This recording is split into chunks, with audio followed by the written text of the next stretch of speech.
How's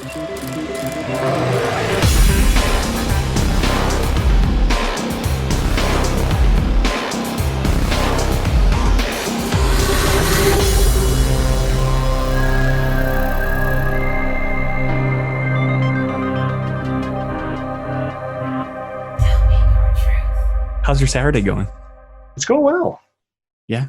Yeah, not too much. Just spending some time kind of redoing this setup.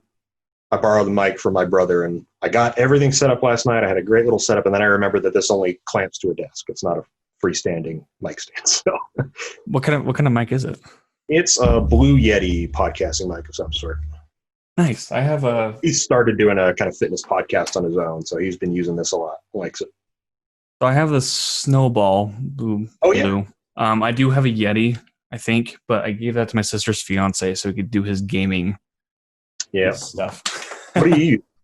I use a Rode. Oh, nice. What is it? A Rode NTG something. Yeah. But Yeah, they're solid mics. I picked up one of their video mics. Yeah. My DSLR when I'm running around shooting marching band stuff or whatever, just as a general mic, and that's been awesome. Yeah, no, Rode's good, and I have no issues with these mics. I actually bought these because Landon and I were going to do a podcast sometime last year, and we recorded a couple of episodes but never took off. And so I had like this whole setup, and I'm like, well, I could probably have people come over to my apartment and just start a whole new podcast. And then people were doing that, and like I recorded like 2 months in advance, by the time the pandemic hit. And then the last episode of that in-person recording was like in May, and I'm like, I need to invest in something else like Zoom. Yeah. And then I upgraded my computer too, so my Mac wouldn't accept this whole interface, but the PC is a lot friendlier. Yeah, you have a lot more options on PC. It can sometimes be a little tricky to get it to work, but you can usually find some way to get it to work. Yeah, because I have this running through the Zoom H6, which is then connected as the interface to my PC. So nice. Yeah, I just think it's nice. And I thought about using the Sennheiser that I have for video, but I'm like, that's probably overkill. Yeah. There's no reason to be a douchebag about it. Yeah. But dude, that's a nice setup you have there, though, like with all those books in the background. Thanks, man. Zelda? Is that Zelda? I see Zelda in there. It is, yeah. It's one of the art books. It came out, I think it came out right before Breath of the Wild, so it's probably not totally up to date, but I haven't played that one yet. So it's a playbook? Like you just have like all the hidden... No, it's like, I think it's like all kind of art and just the general lore, kind of puts all the games together and kind of gives you a view of how they all tie in. That's cool. But I know that Breath of the Wild changed a lot, so... When did that one come out? I've only played Orca of Time how do you say it? Is it Orca of Time? Ocarina? Yeah. I've played that one, and I've played the Mask one. Oh, yeah, Majora's Mask. Yeah. Yeah, Ocarina of Time is still my favorite. That's a great one. Breath of the Wild is the most recent. That came out 2016 or 2017. It launched with the Switch. With the Switch. So I haven't got one of those yet, but once I do, that'll definitely be one of the first ones I play. So how did that change the whole game then? I think it just goes a lot earlier in the timeline and just kind of gives you a lot more information about how all of this stuff got set into motion. Like a prequel. Yeah. That's cool. I'm not... The last time I played Zelda was on the GameCube, so that's back when that was out and about. And I remember my sister would look for cheats and try to look for game throughs, and like for whatever reason, we can never get past certain levels because we missed one piece of thing we had to do. And so I thought it was frustrating, so I can never really get into them fully, but it's fun. How are you doing through the pandemic? I've been doing pretty well. I've been able to work from home full time. They moved all of us to just working at our home offices in mid-March. And so I haven't had any drop in work or anything like that. Still going strong there. That's what they did with us. I actually had to go into my job and pick up their equipment a couple weeks ago. Yeah. We have a few people who have to go in the office to manage like hard drives that we get in and things like that. But 90% of us are at home, and they're not requiring anybody to come back for the rest of the year. So we'll be like this for a little while. It's nice, huh? Yeah, it kind of is. So for me, working from home, I used to go in the office at like 6:30 in the morning and get off at like 3. So I'd get up at like 5:30 maybe, and like get a quick shower and just like head out, Mm-hmm. But now I get up at like 5:55 and just clock in at 6. So it's like literally rolling right out of bed. Yeah, I have a lot of days like that. Yeah, I wonder if it's gonna be hard switching back to the old shift once everything goes back to normal. I'd imagine. Yeah, yeah, I definitely think so. I've gotten very used to just being a lot more flexible here. Yeah. Have you been working on film stuff then, like in the middle of Not all that, or too no? terribly much. Right at the beginning of this, Taylor and I were finishing up her project, Taylor Mott. So I was color grading that. And that came out a couple months ago now. That was put up. That was Stephanie, that short film that we did. So I was doing a lot of color grading for that. And DaVinci was giving me a lot of grief. That took a lot longer than it should, because it turns out that my hardware just couldn't handle the footage. The graphics card was fine, but we'd shot on Blackmagic Raw. And Ooh. my processor, it's a little old. Like I built my PC originally about 9 years ago, but it was still a 6-core processor. It was pretty good at the time, so I figured it might be slow, but it could still handle it. Turns out, no, it just literally cannot read these modern codecs. So it's like, all right, I guess I'm upgrading my computer now. So that's what I did end of April. You upgrade your computer? I built my Yeah. PC for the first time. Oh, Uh, nice. That's a lot of fun. it is. My dad helped me. I had no idea what it was because I come from a Mac background, so I'm just like, Oh, you yeah. could do this. You could customize this. What is and like, uh, it would actually glitch every now and then, and like not like restart, but it could reset essentially and like Oh, wipe yeah. everything. Huh. And uh, with the help of my dad, he's like, maybe you should like see if there's a firmware update for the graphics card. I'm like, you can Oh, you can do a firmware update on your graphics card. Like, what is this? yeah. That was Wonderful the world case. of So, drivers. yeah. So that solved it. So this doesn't crash Awesome. anymore, which is nice. But all right, let's have you introduce yourself, sir. Awesome. Yeah. I am Chris Anderson. I am a cinematographer and do also a lot of lighting and grip work and sometimes some PA and camera assistant work around sets. Long background in film, but not mostly film production. That's actually relatively new for me. Film production. Yeah. I started out doing film theory and history. I was down at BYU before, and I did a degree in history down there and just started doing film theory and history and kind of film studies route. My dad did some of that. He's a philosophy professor. So I took his philosophy of film class my first semester, and that kind of got the ball rolling and started watching foreign films. And it wasn't for a couple of years that I thought this might actually be fun to do. So after I finished up down there, that's when I started looking around and thinking about diving in head first. And so that's when I came to the U and just started doing productions. That was 5 years ago now. Yeah, and you've graduated from the U, right? I think you Yeah, graduated before me. yeah, I Like, graduated spring of 18, yeah, I think. Yes. maybe it was the same time. I don't remember.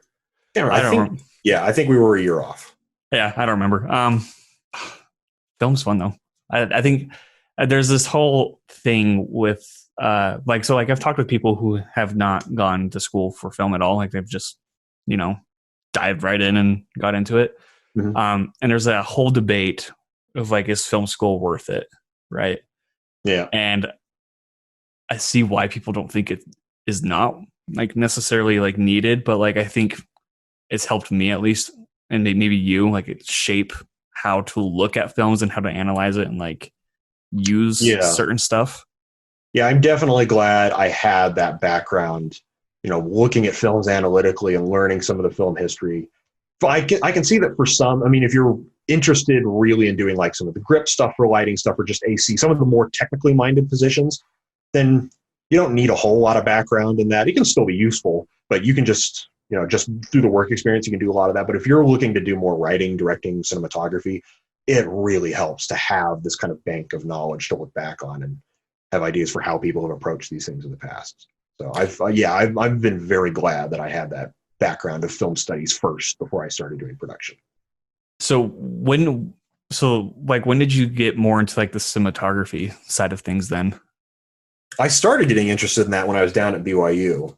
So that I was like looked, start of BYU then, or like in the middle of that? yeah, as I was a couple years in, I was interested in doing more with film production. I looked at their film program, but you had to apply to get in, and most of classes you couldn't take unless you were already in the program. But for whatever reason, one of the ones you could take was their year-long cinematography sequence.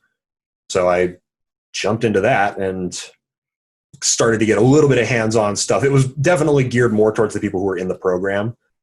So there was still a lot that I had to kind of catch up on later on, but that gave me a nice foot in the door and gave me, some of the groundwork. So when I got to the U, I already knew the terms for a bunch of the lights and stands and equipments. And I hadn't had a whole lot of hands-on experience, but I had kind of seen how they were used.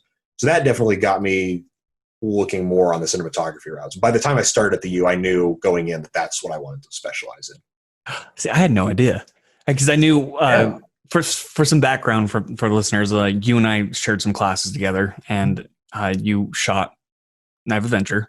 I did. And I came to you for that project after school ended, and I didn't know that you were into cinematography. I just reached out to you on a whim. Oh, really? Yeah. I'm like, because I saw the short film that you did, with the typewriter, and yeah, God, that was shot so nice, and it was super stylized. I'm like, that's so great. Maybe he'd be interested. I don't know if he's into cinematography, so that's why I reached out to you. I had no idea that you actually had a push for cinematography. Oh yeah, that's always been my plan to just specialize. That is really funny, especially because I actually didn't shoot that film. Oh, the typewriter one? Yeah, I directed. Peter Davidson was my DP for that one. Oh, the more you know. Yeah, we were shooting that on 16 millimeter, and I'd done some stuff with there, but I knew just where I was directing. I could have directed and shot it myself, but it would have been really nice to have somebody else to kind of split responsibility. And he had done some work on 16 millimeter before and was great, looked gorgeous. So I'm really glad I brought him on. It was really nice to have somebody to work with on that, be kind of on the other side of that dynamic. Yeah, because that was actually one of my favorite shorts that was shown during that whole showcase. Yeah, that was fun to make. Yeah, no, I liked it. But and I know in class you mentioned you had a history background, so I just thought you're no, this is my first time learning you actually had to push for cinematography. So that's funny. Because for a while I'm because I reached out to you to be the DP on the project, and then it seemed like we resorted a lot to you for other projects. And for a while I'm like, did I just force him into this? If he didn't want to be in it. So it's good. I'm glad that you actually had that inkling to do that. Yeah, no, I was happy to be dragged along. Yes. What's a movie that actually got you interested then? Oh man, there were a bunch of. One of the best things about going down to BYU was I don't know if you've gone to their international cinema program, but every week they show 3 foreign films for free. It's open to the public. So my first couple of years down there, I was just living there. I was just seeing, 20 or 30 foreign films a semester down there. And I think it was my first year. One of the early ones that made a big impression on me was Nosferatu by Werner Herzog. And that just floored me. I saw it at an 11 p.m. showing, Halloween night. They were doing that for Halloween week. And I just could not stop thinking about it. I went straight back the next morning at 10 o'clock to watch it again.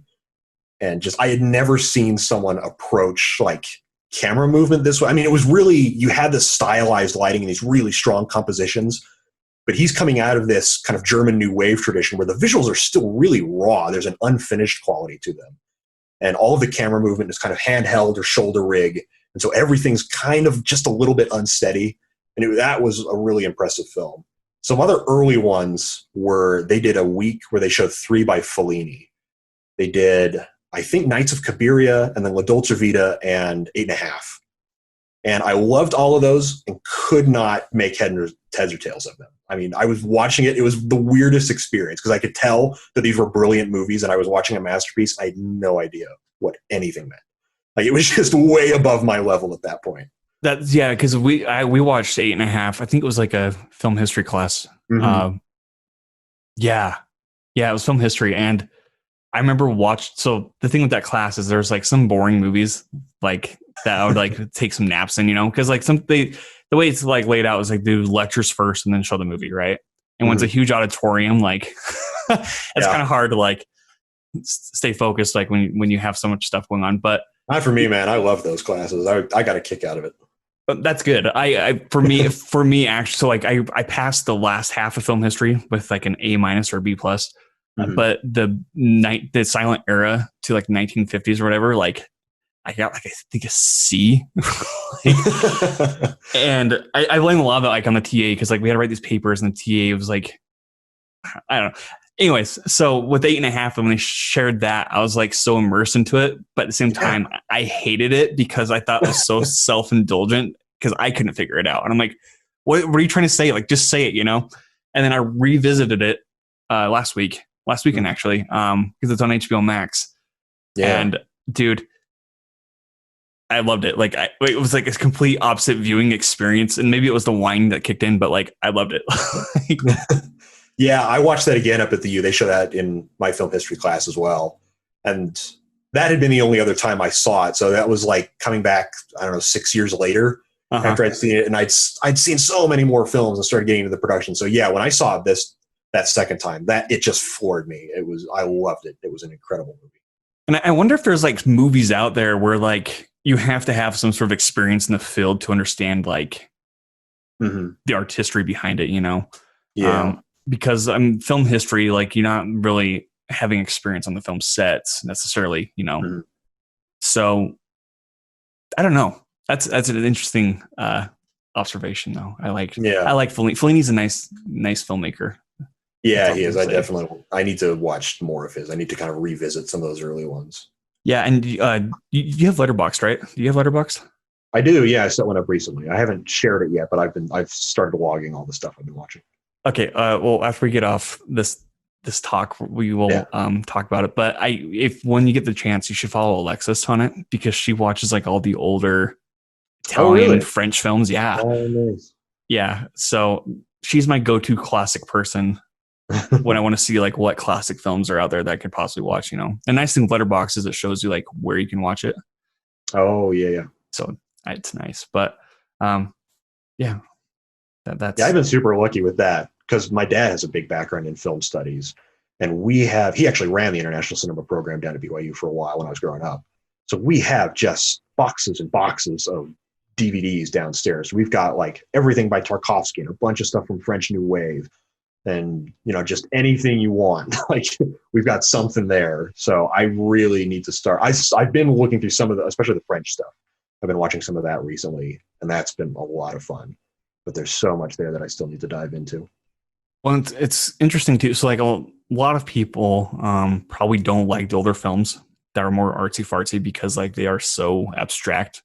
But there's a Mm-hmm. lot of modern filmmakers, like I mean, like Denis Villeneuve. You know, like if you watch Yeah. Enemy, like it plays so much off of like what's already been set up by other filmmakers.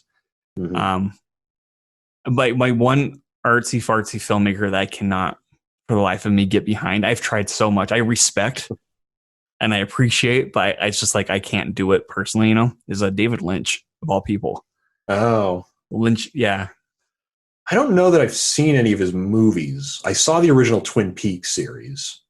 Did you see Eraserhead? No, I haven't. And we watched that in experimental film class, which I liked. I think experimental film class was one of my favorite classes at the U. But that's one movie I can like, and like we had to write a paper on it, and I'm just like, I don't know which way to go about this because it's such a Lynch film. Yeah. But what's your favorite international film then? Oh man, there have been a couple of German ones that have really impressed me. Some recent ones. There's a director called Christian Petzold. He did two. I think I talked with you about one of them. He did Phoenix, I think in 2014. It's about a woman who living during the Nazi regime, and she has Jewish ancestry, but she's been able to hide it from the authorities. But randomly, her husband gets taken in by the authorities and then released, and then she gets taken in and sent to a concentration camp.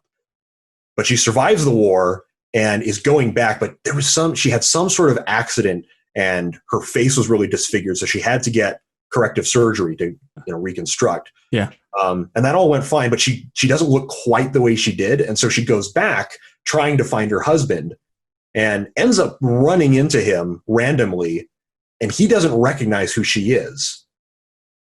But he sees that she reminds him so much of his ex-wife, and she has some money that was left to her that if she is willing to pretend that she's his wife, then they can kind of get the money and split it. And so this whole movie is basically her pretending to be a woman, pretending to be herself, and kind of wondering how much each other knows. And it's this whole weird kind of vortex of identity, and it's so gripping, and it's just masterfully pulled off. That's a brilliant one. You did talk about that. I remember you talking about that. That I just put that on my watch list.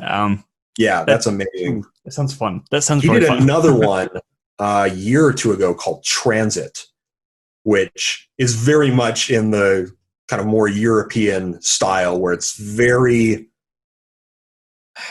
kind of, I don't really want to say abstract, but it's definitely more of a show don't tell kind of movie.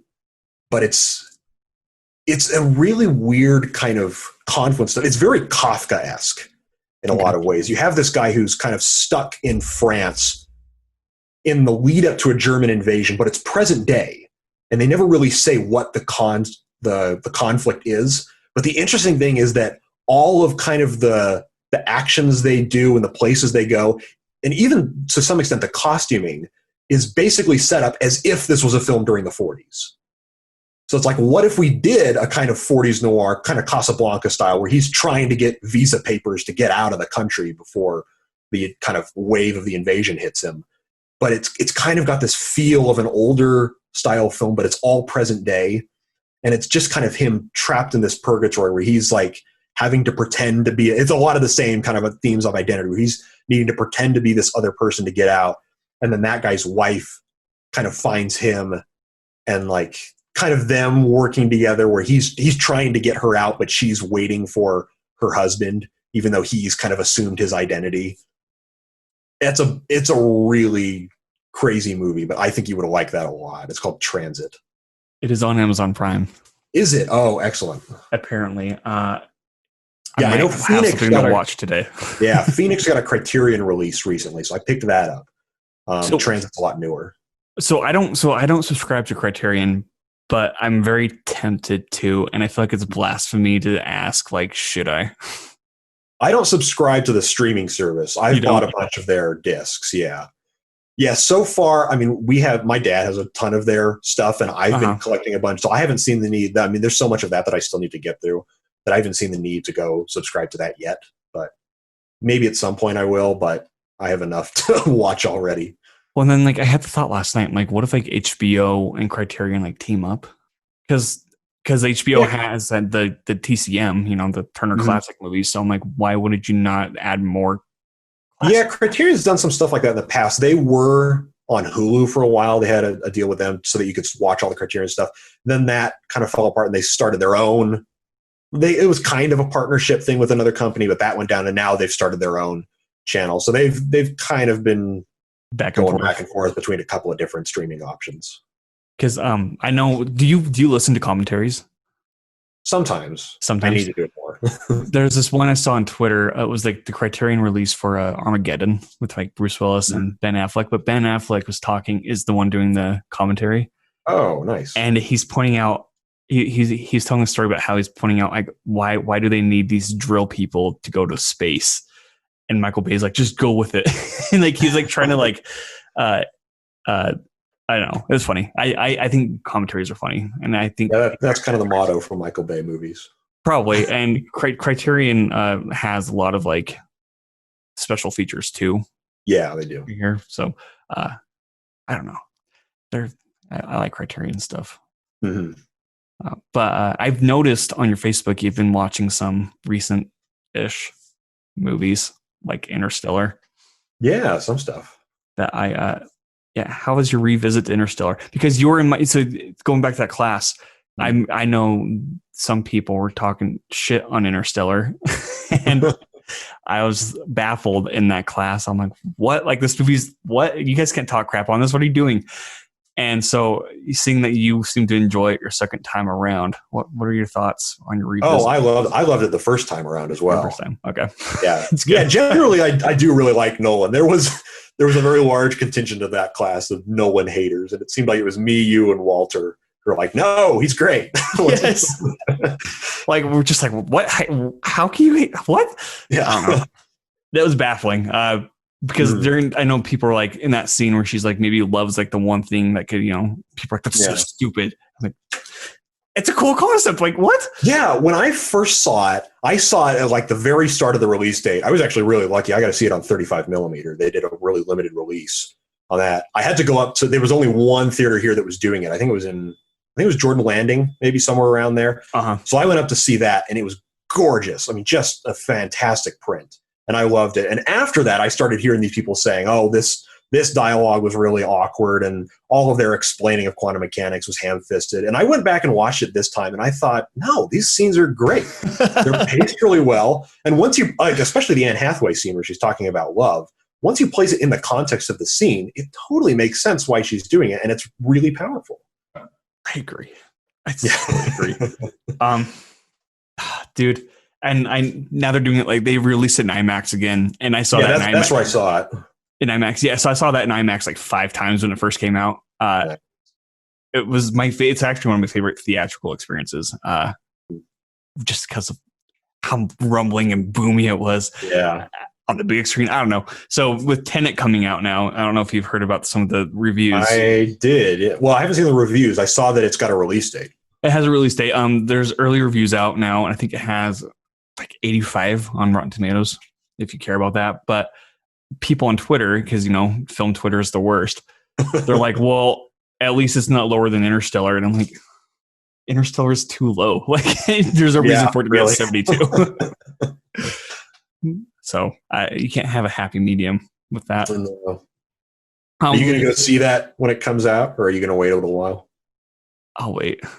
Yeah. I jokingly asked myself, like, would I risk going to a theater and possibly, get COVID for a movie that's almost 3 hours long? And I'm like, probably not. As much as I want to. Yeah, I've been going to the theater a lot the last little while because they've been re-releasing a bunch of older titles. So it's been a lot of them I've never saw in the theater. So it's been really fun to go see those. But most of those have been pretty sparsely attended. Yeah, and I'm because Tenet's such a huge movie, I'm pretty sure they're going to see a huge up spike in sales at the theaters. Yeah. Yeah, I was checking Megaplex last night, and it's already selling a ton of tickets. Yeah, so I'm just like, well, I guess I'll maybe wait a couple weeks to see how it goes. Yeah, that's probably what I'll do. But especially where I live with family. If I was living on my own, I might just go see it. But yeah, I'll err on the side of caution here. Yeah, dude, I don't know. Part of me wishes they'd just push it back next year and just part of me wishes if you're not going to release your movie on VOD, push it back like a whole year. And like, I'm okay with even saying that with Dune, as much as I want to see that, because that's on my I have to see list. Yeah. But seeing as how things are playing out, I'm like, I don't want that to risk. And that they haven't even marketed anything for it recently, which I've noticed. Like they haven't I have seen nothing. So I'm pretty sure they're waiting on the sales for Tenet before deciding on what to do with Dune. Probably. So it did surprise me how quickly it's coming in, because they only announced the release date like yesterday or the day before, and it's in 2 weeks. For so Tenet? I would have figured, I would have figured that they would have kind of announced, hey, it's going to be coming out in a month. Try and build people back up. But I wonder if Warner Brothers lost some money on that, because it was supposed to be released in July 17th or whatever it was. Like, and then they pushed it back 2 weeks because, apparently viruses can go away in 2 weeks. And then I think they lost money on that, and they pushed it back indefinitely with no release date. And then they set it on a new date, which is what it is now. So I'm pretty sure they're at loss for some money due to marketing, probably. Oh, yeah. Yeah, I mean, they're still advertising it. Every movie I've been going to has had a Tenet trailer. One of them had 2. So I've probably seen that trailer 30 times now. Did you see the new one? The new one's 3.5 minutes long. Yeah, I saw it last night. Yeah, it looks fun. It just looks fun. I'm for that. I'm all for big action movies. Yeah. Yeah, fun. They're really pushing for a theater release for that. They've been re-releasing a bunch of Nolan's movies. I saw Dunkirk a couple of weeks ago. They just cycled out Interstellar for Inception. That's playing right now. So they're they're definitely committed to getting people into the theater to see Tenet. And that's the thing. I'd be more disappointed if they released on VOD. Like Yeah. that is like no. There's certain directors, and like I think every director deserves to be seen on the big screen. Like if they get the Oh, chance, yeah, right? absolutely. But the type of movies that no one produces and makes, like there's no way the small screens are going to be justified at all. No, you don't have many directors who both really produce for the cinema experience and just hit the mark so well. Yeah. So yeah, this is definitely one that needs a theater release at some point. Yeah, and that was my thought with Milan too, because that looks like a huge Disney movie, but they're Yeah. doing something different with it. I don't know. Yes. I have thoughts on that, but that's a tangent. All right, sir. So, do you have a favorite camera you like to shoot with? I've been shooting on the same. I mean, my personal camera is just a Canon 70D. I got that the summer before I started at the U, and that's been a really great workhorse. I am definitely looking to upgrade in the future, though. So I'm looking at a Blackmagic Pocket. Yeah, I heard those are good. Yeah, I've got to shoot on the Pocket 4K a couple times. That's what we shot Stephanie on. And I worked with the Ursa Mini on a couple shoots when I was at the U, and I really love their kind of operating system and just their general ergonomics. I think they're great cameras, and especially for the price point. I mean, it's really hard to find something that's got more of a cinema camera than a DSLR. Yep. With that value. Yeah, I tell myself if I wasn't into photography as well, like I'd probably own a Blackmagic. Yeah, I'm really glad I got this DSLR because being able to do photography has opened up more gigs for me, and also just it informed, cinematography and photography inform each other really well. So I'm glad I have a camera that can do both. They do. Sometimes I forget. So with like film, if you're shooting at 24, you want to shoot like shutter speed at like 50, right? Or 48, but I mean DSLRs can only go to 50 when you can get it. I forget that when I'm going to photos. Yeah, I know. So I'll keep it at 50, and I'm like, why is this so open? Yeah. I don't like it. I don't know. But there is a lot of similarities, I think, and I think cinematography to me, when people take screenshots and screen grabs, and they're able to like make it look beautifully composed, color graded, like everything about it just looks like a photo, essentially, like a nice photo shoot. Like I think that's really cool. I mean, yeah, cinematography is basically being a photographer for moving frames. Yeah. Good way to look at it. Yeah, that's mostly the same. Yeah. Do you have a favorite cinematographer then that you try to follow? Oh man, you got to go with Roger Deakins. I do. I mean, genuinely, I really do love his style. I think I have somewhat similar sensibilities in terms of like how I like to approach camera motion and framing. So I really like his stuff. I love the stuff that Bradford Young has been doing for the last couple of years. Just he has such a gorgeous approach to light and shadow, and kind of similar ideas for just kind of how to move the camera and kind of be emotionally connected to the scene. I think his approach is really wonderful. Yeah, you told me that he was on a podcast like about a year ago, maybe 2 years ago. I found it and I listened to it. Bradford Young. Oh, did you? Nice. Yeah, and he nerds out about how they shot the opening for Arrival. And he's just like, yeah, we shot like on a 28 and a 35, and sometimes we go to 24. Like all that they used for that movie. Yeah, and I'm just like, but that got me thinking, like, well, if I want to get certain shots like that, then like I have to invest in like a lens like that, like. Mm-hmm. So I don't know. I think I would be for if Blu-rays released like what they shot on, like what the lens was, what the aperture was, like all that, like the metadata for that. That'd be so cool in like every single shot. Yeah, well, that's half the reason I subscribe to American Cinematographer. Is that what they do? Yeah, a lot of the time. I mean, they'll talk with usually the DP. Sometimes they'll also talk with like the gaffer or somebody. But yeah, they'll talk about just technically what they use, some of the technical challenge they faced, how they kind of approach the lighting for things. I know I've talked with some friends who had been reading it for a while and said, it's mostly just lens talk, so I wasn't very interested. Like, that's my game. I love that stuff. Yeah, it's like talk dirty to me. Come on. So what's a favorite Deakins film of yours then?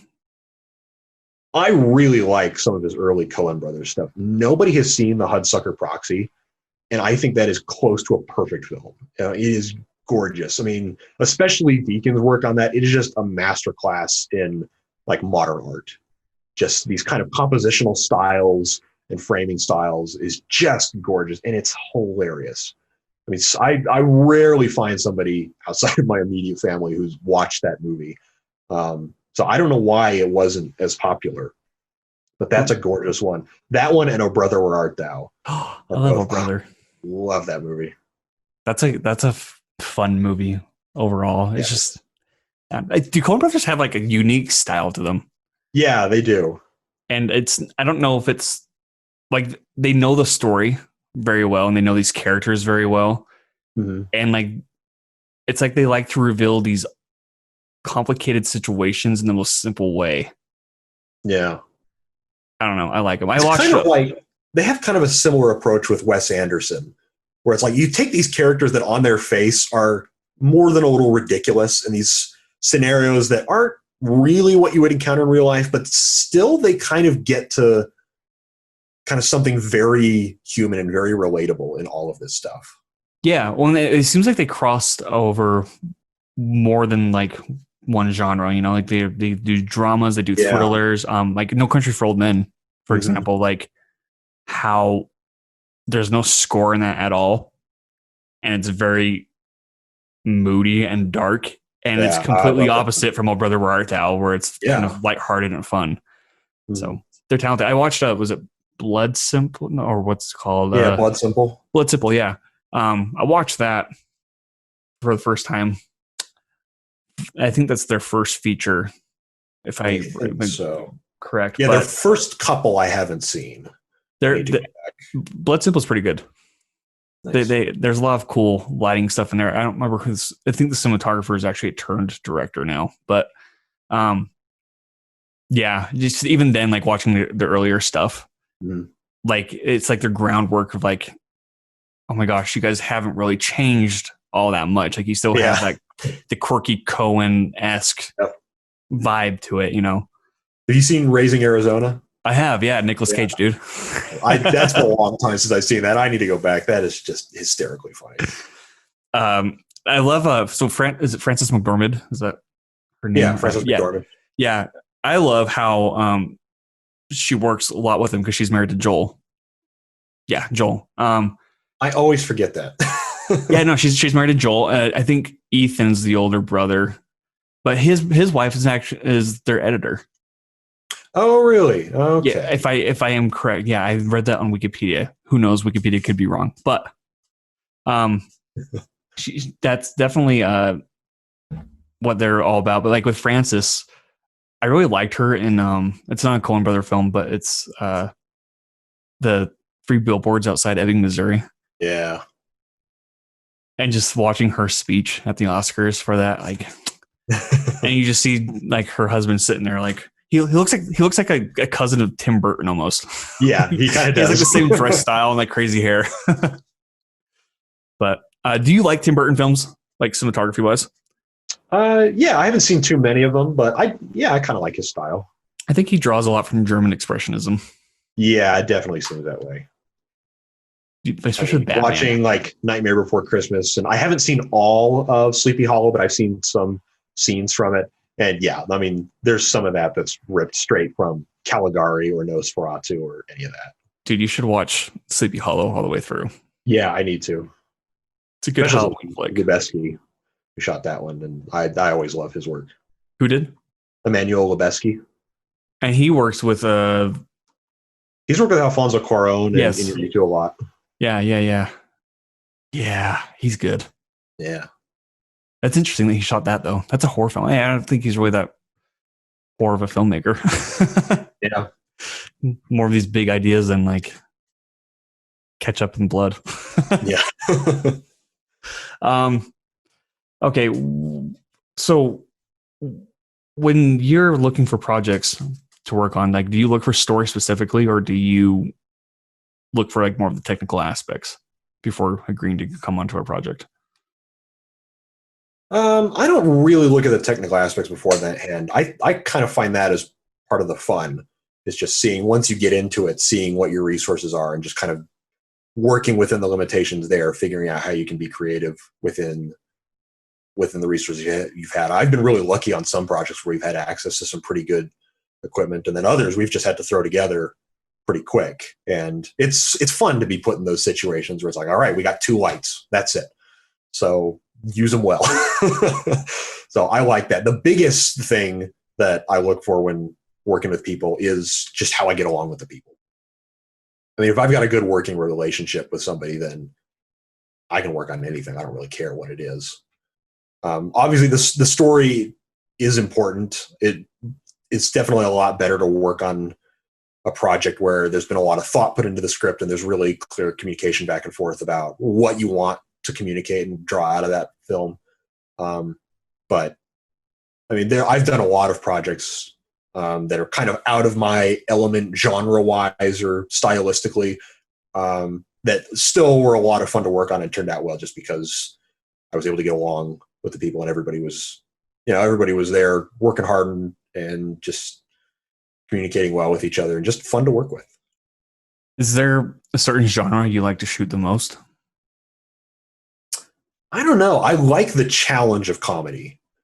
I think that's hard to pull off well from a shooting standpoint because so much of that is just the chemistry between the actors and a lot in the editing. If you don't have a good editor for comedy, then you may as well just pack up and go home.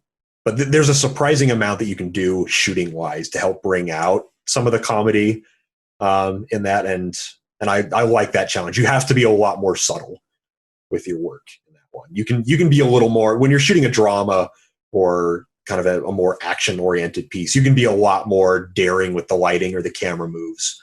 But in something like kind of a more intimate character drama with a comedic film, you have to be a lot more out of the way to kind of let the actors kind of carry the scene emotionally and drive all of that. So it's fun to kind of play around the edges there and find interesting ways to frame and block kind of comedic scenarios to help that. Do you have a favorite comedy film that does that well?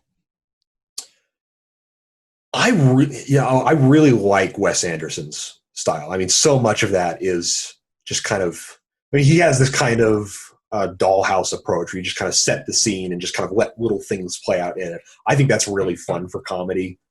I have not seen a lot of Edgar Wright films. I've seen a bunch of clips from them. I think generally I do really like a lot of that. I tend to like his subtler stuff though. Like Baby Driver I loved, and I thought some of the jokes in that were just hysterically funny. The Mike Myers. Yes. That was a good gag. I was talking with my brother yesterday about that, and he actually said that they actually tried to get the other mask. They were going to use the Halloween mask. Yeah, they were going to do that. They had originally planned to do that, but they couldn't get the rights. And so they just called Mike Myers on a whim. Like, could we use your face? And everybody was like, yeah, sure, that sounds awesome. So I just love that they turned an actual production mishap into a joke in the film. And dude, I think it pulls off. Oh, it's so funny. Just yeah, I watched that movie once in theater. But like you said though, Edgar Wright is known for editing. His editing style, montages, swipes, wipes, whatever you want to call them. Like he's in it to win it. My favorite film of his is Shaun of the Dead. Yeah, I haven't seen very much of that one. You should watch it. It's fun. I mean, especially if you like like Romero films, you know, like it's like a love letter to George Romero and like Dawn of the Dead. Yeah. So it's funny. It's British humor for sure. And yeah, I love that style. Hot Fuzz is funny once you get into that, but what's his next project? He's working on a new project, I think. I don't know. I don't know either. Yeah, I don't know either. Ignore me. So when you're going for comedy, then like, do you think that the actors have to work with the cinematographer as well as the director then? Because usually it's like the director and cinematographer, you know, and like sometimes the cinematographer will lead the actors to get the shot they need. But with comedy, like you said, like, do you think there has to be more of like a square of the director, actors, and cinematographer?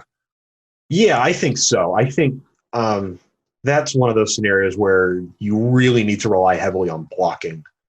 Well, I guess you don't, I shouldn't say you need to, but you can add so much more to a scene by just clever blocking on that and just having that open dialogue with the cinematographer and the director to kind of tweak things and try new things out. Of course, the hard thing with comedy is that a lot of it ends up being improvisational. So you do kind of need a little more freedom shooting wise to react to the situation. You can't block things too specifically, otherwise it just becomes kind of a rehearsed joke. No, for sure. I think the funniest thing is seeing like the outtakes of certain scenes and seeing how like their lines change barely, but like it's just like different subject matter. And I'm like editing wise, I'm like, how would that have worked if they included that joke instead of like the other joke? You know, like would the cutaway still work? And like I don't know, it's I think comedy is an interesting subject, not only because it's like subjective necessarily, but just because, like you said, there's a lot more that goes into it than just, you know, being direct with your intentions. Yeah. And too many people I find try to just write a really funny script and get funny people to play it. Yeah, and there's so much more that goes into it. Yeah, well, and even a lot of the time that it doesn't come across as funny. Yeah, I mean, you can write something that sounds great on paper or in your head or even in rehearsals, but once you get the camera in there and get it in the editing bay, and it doesn't translate to the screen. So it really does need to be a much broader approach to how you're going to craft this scene. Yeah, and I think a lot of it, I think, you have like some great actors is like when they get into the character and then they start talking with the writer or the director or whoever, and they make suggestions based off, because they're the ones doing the chemistry, like the on-screen chemistry, right? So if they're the ones saying could we try this out and see how this plays out on camera? I think that's how you have like some great talent in front of you, instead of making the director or the cinematographer make all the decisions, Mm-hmm. I hear that a lot from cinematographers too, that, sometimes some of the best discoveries they've made is when they've got a game plan, they've got their shot list, but they kind of have this idea on set. So what if we tried this wrong? Let's just do one take. Let's try it from here, see if we like it. And sometimes that leads to really great results. Yeah. So, I mean, usually people talk about kind of that improvisational style with the actors, but I think if you're able to extend that to include more of the camera and, some other elements of the filmmaking, that can open up a lot more possibilities. Now when shooting comedy, so I've never shot using two cameras. I think if I have, like, it's been two different cameras where like the footage just looks different, so it's really hard to like match, Yes. So when you're shooting comedy though, and like there's a lot of like improv, you probably want two cameras running at all times on both actors to get the response, like the reaction and also the delivery, Yeah, that can be really nice. I know I think I've only worked on one shoot where we used two cameras. When I worked on Taylor's film, The Guest, we shot some of those dialogue scenes with two cameras. Mostly, I think, so that we wouldn't have to just run the scene over and over. Because they were longer scenes, so we knew that we would have to kind of stop and kind of rehearse some things and just tweak things and keep going. So we didn't want to do all of that on one angle and then, all right, great, remember everything we talked about. Now let's flip and do it all again. So on that, yeah, we did just make that a little easier on the actors and on ourselves by just, shooting both angles at the same time. But yeah, those were the hardest scenes to color correct for me, because we were using two Blackmagic cameras. They were different cameras, but we were using slightly different lenses on each one. And the frame looked pretty much the same. But when I got in, just the color response of both cameras was really different. It was surprising. So I was just going back and forth for ages on that, trying to match those. So would you recommend shooting, if you're going to use two cameras, to at least shoot like on the same camera model? If at all possible, use the same cameras and lenses on both, just so you're getting the same color response, the same contrast on both of them. Because I know we shot, like Len and I shot a horror film a couple years ago, and we were using like T4i, but we had a T7. This is like the mix up, like But even the T7 looked a lot different than T4, even though they're both Canon. So yeah, they can. Yeah, it was interesting to see. Yeah, if you can't get exactly the same cameras, sticking within the same brand does help, because each make of camera kind of has their own color science approach to things. So that'll at least get you in the ballpark. If you're trying to match a Canon with a Nikon with a Blackmagic, Good luck, sir. Like the only way you could get away with that was like if you have a GoPro attached to your car. Yeah. Like nobody's going to question that then. But okay, so is there a dream camera that you like want to work with? I've never worked with any ARRI cameras or like the higher end Sony or Panavision. So I've been on shoots where we've shot on Alexa Minis, but I've never been in camera department on those. So I've worked with Reds and Blackmagics. Those are a lot of fun. I did get to use one older ARRI Flex 16 millimeter camera. So that was a lot of fun. Especially, I mean, that was a big change because most of the stuff we used at the U were the Bullx cameras. And those are great for what they are, but they're very limiting. You'd only get about 30 seconds per shot because it's all spring wound. So you wind it up and let it go, and after 30 seconds, it just can't run the film anymore. And this one had an electric motor, so it was a lot more consistent. It could run for longer. It could hold bigger mags. So getting to shoot on something a little more professional, that was really nice. But yeah, I've never got to work with ARRI systems, and I know those. I mean, everybody loves ARRIs who works with them, so I think that would be a lot of fun. I think Zodiac was the first film to use ARRI. Maybe, like I don't know. Fincher, low lighting. I don't know. I know ARRIs are good for like low lighting stuff. Supposedly. I say supposedly because I don't know. Yeah, I know some of the newer Reds have been really impressive with low light. The thing that everybody goes to with ARRI is they've just gone for a very naturalistic approach with their color science, so that it just, most people agree that those render skin tones especially the best. That you just get a really pleasing image. I mean, they're mostly trying to mimic the color response from film, from what I understand. Ooh. And so if you're going for that more kind of a little bit smoother, a little bit heightened look for, really nice skin tones and that really kind of soft roll off for color and contrast, I've heard that ARRIs are just a dream to work with. Red is a lot more of a kind of scientific camera where you have a lot more control over how that image is interpreted. And so it's capturing colors a lot more accurately. So if you do want to get one of those more stylized looks, you have to put a little bit more effort in post. But it does give you, from what I understand, a little more latitude into how you can capture images. I know Shane Hurlbut's talked about that a lot recently. That's why he really likes shooting on red cameras a lot, is that it just gives him a little more minute control than some of the ARRI sensors do. So you probably have to know the camera then and get to know it. Oh yeah, absolutely. Man, that'd be fun. Yeah, that's been one of the biggest things that I've learned, mostly since graduating, is just how important and thorough you need to be with testing cameras and lenses and light setups when you're shooting your project. Do you have a favorite lens to go? Like, what's your go-to lens? We shot a little bit on the Zine lenses, which are kind of the cinema version of the Rokinons. Those are really fun. I've actually started collecting some vintage Zeiss lenses. And those have been a lot of fun to work with so far. I've just shot a couple little test things kind of around the house, around the yard, but I really love the color response from those. I think those, I'm very excited to do a full shoot with those. There was a video I saw where this filmmaker put like a red camera with like an old lens from like the 1920s or something like that. And they shot inside a cave with fire to see like how the lens would look. And it looked magical. Like it was weirdly beautiful. And like, you kind of realize that like lenses are just that, or the lenses, like they can't, I mean, now there's stabilization that goes within it and like better glass for sure. But like you could still use any lens. Yeah, like, absolutely. As long as it's, depending on the aperture and stuff, and still get like a similar image if you're going to use a different brand, I guess. Yeah, there's a lot that you can do to adapt lenses. There are some limitations you have to work with. But yeah, I mean, there are people, vintage lenses have really taken off in popularity over the last few years. And so that you get people using all sorts of wacky stuff on those. And it's a lot of fun. They can add a very distinctive look to things. What kind of lenses does what kind of lenses gives like the lens flares? Oh man, what kind? Let's talk to JJ Abrams. The two kind of big kinds of lens flares are like you get the really clean kind of line of kind of circular flares or octagonal flares, whatever, depends on the shape of your iris.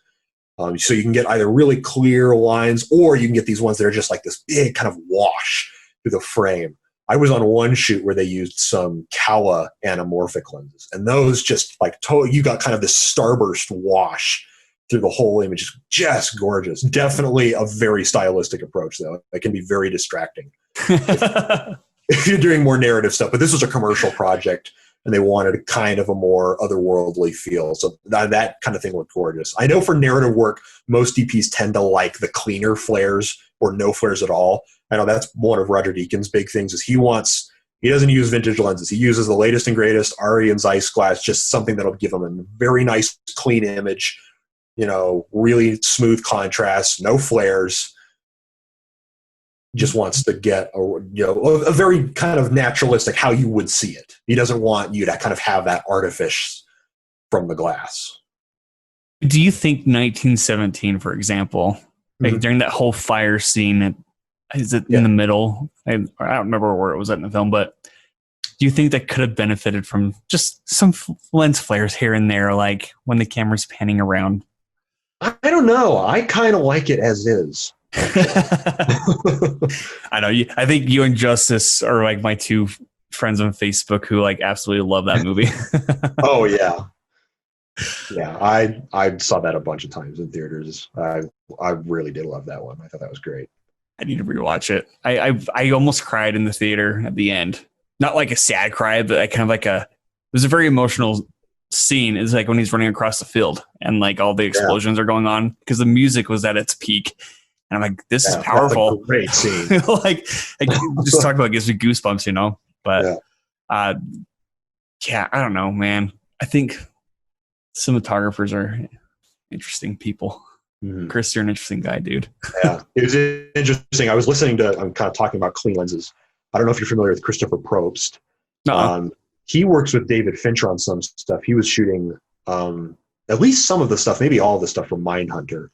And he said that when they were doing that, because when you watch the movie, it's got this very much kind of 70s feel. But when they were shooting it, they were using with really nice Cooke lenses. And Cooke was even kind of like using this as a showcase, like, look how, great our new lenses are. Everything is so clean and, just this really pristine quality to it. But of course, Fincher likes that so that he can go in and post and add all of the flares and the dirtiness and all of this other stuff later on. So you go and watch that and you see all of this chromatic aberration and all of these kind of lens artifacts. It's all added in post. So oh my gosh. I think it's a really funny trend where people take, really great lenses and kind of dirty them up. It's the same thing that happens with digital cameras. People, get this really great red camera and get this just crystal clear image, and they add film grain and they add a light leak effect, and they do all this stuff to muddy it up. It's just funny to me. I mean, I get why you do that instead of just going to shoot on film. It's just easier to shoot on digital out of the box. But I just think it's funny. You sometimes spend so much effort trying to emulate this other medium. It's like, just go shoot on the other medium. It's not that much more difficult. Yeah. That's like shooting like on a red when you're trying to make like a 70s grindhouse horror film where it's all supposed to be, what do you want to call it? Like burned images, I guess. Like burned images. Yeah. Grain, lots of grain. Mm-hmm. That's the thing too. So like with photography, something like depending on like what lens you're using and what camera you're using, because not every camera can do what, like with me, like I like low lighting stuff. Mm-hmm. If I was going to use like my T4 for that, the sensor wouldn't be able to handle it and make it grainy. But I could hide some of that with like depending on what lens I'm using. Yeah, for sure.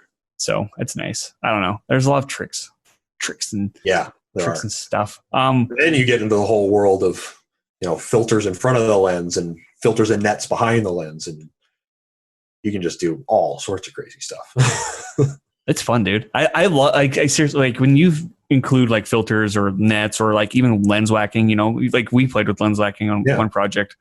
I still have the footage. I need to finish that up. Yeah, where is that footage, Chaz?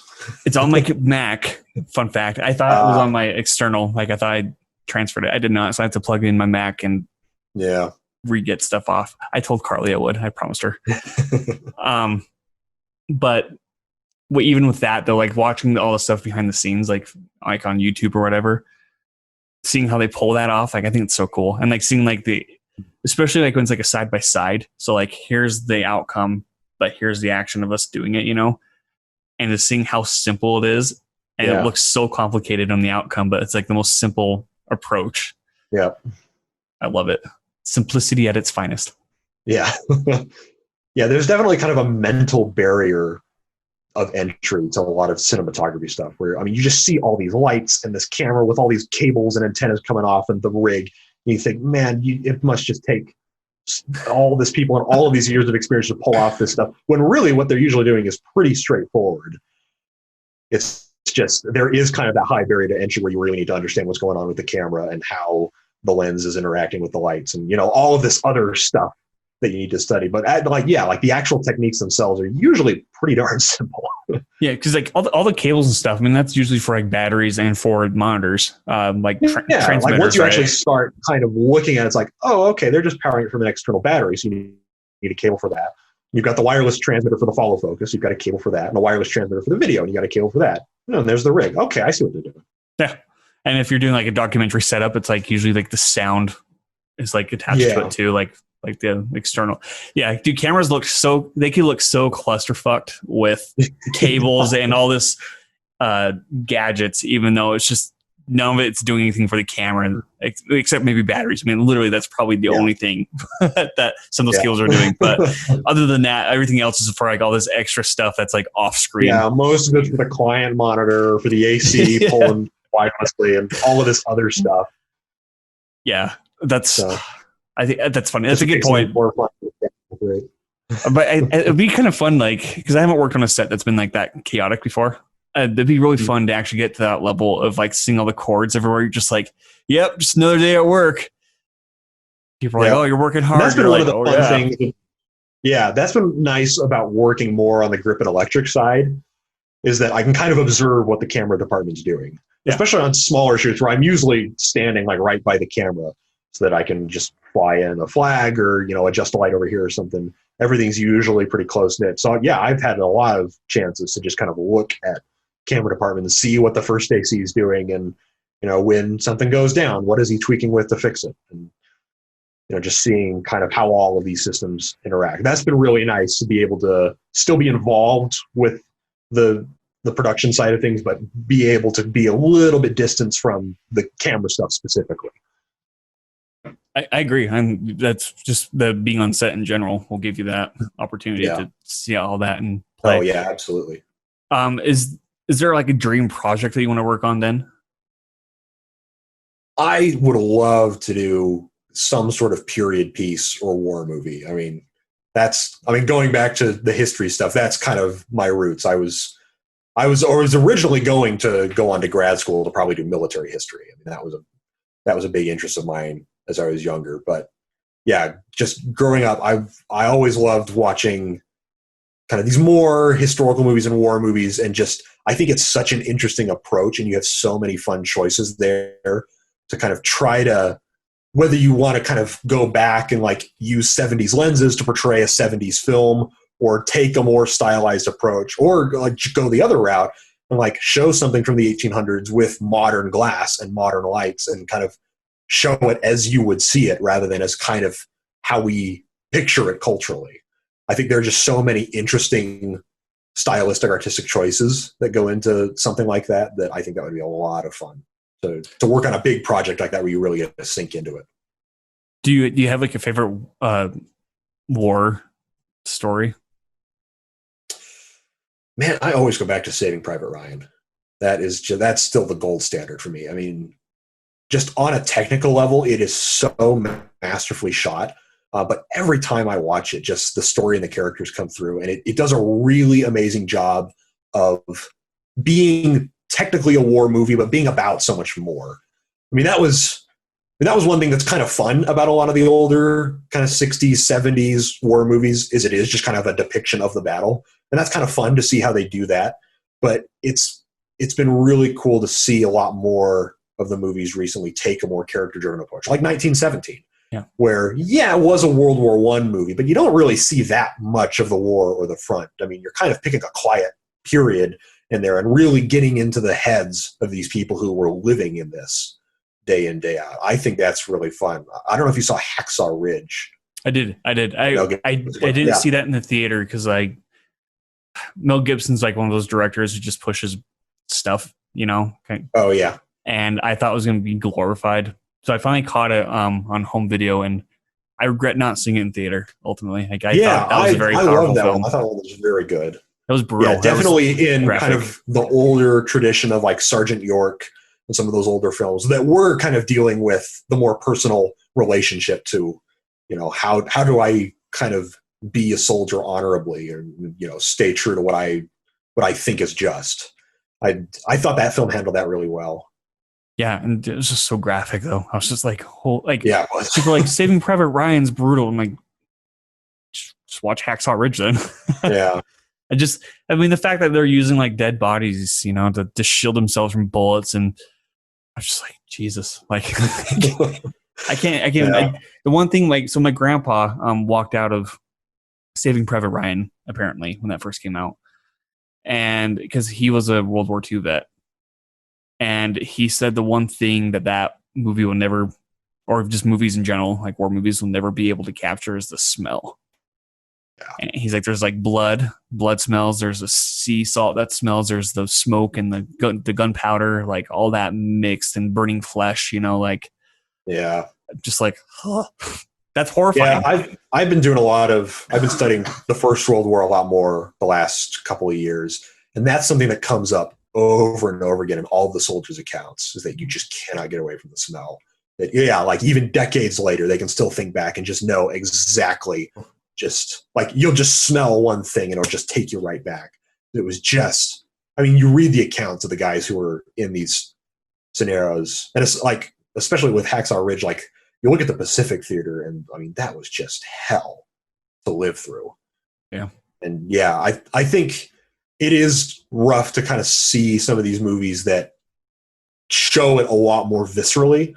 But I think it's a lot, I do think it's more important to have that as kind of a counterpoint to the more traditional war film that does take more of kind of a top down, looking at the strategic map approach and kind of seeing the battle play out, rather than putting you in there and seeing what it's actually like, when you go off and, you're put in some of these situations, what is kind of the headspace that you might be in, and what is it more like to see it firsthand?